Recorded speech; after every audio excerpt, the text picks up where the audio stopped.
ಕುವೆಂಪು ಅವರು ಕೊಟ್ಟರು.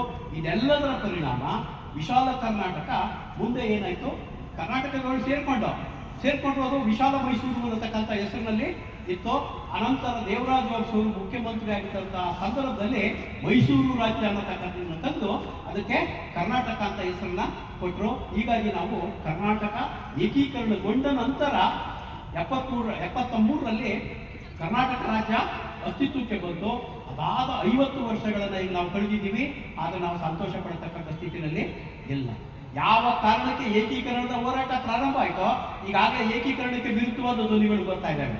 ಉತ್ತರ ಕರ್ನಾಟಕದಲ್ಲಿ ನಾವು ಬೇರೆ ಹೋಗ್ಬೇಕು, ನಮಗೆ ಪ್ರತ್ಯೇಕ ರಾಜ್ಯ ಬೇಕು ಅಂತೇಳಿ ಕೆಲವರು ಕೂಗನ್ನು ಎಬ್ಬಿಸ್ತಾ ಇದ್ದಾರೆ.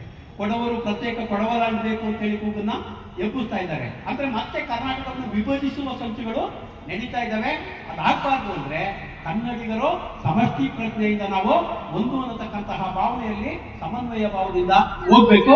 ಬಹುಶಃ ಅದಕ್ಕೆ ಹಿನ್ನೆಲೆಯಾಗೇನೆ ಕರ್ನಾಟಕ ಸರ್ಕಾರ ಇವತ್ತು ಕನ್ನಡ ವ್ರತವನ್ನ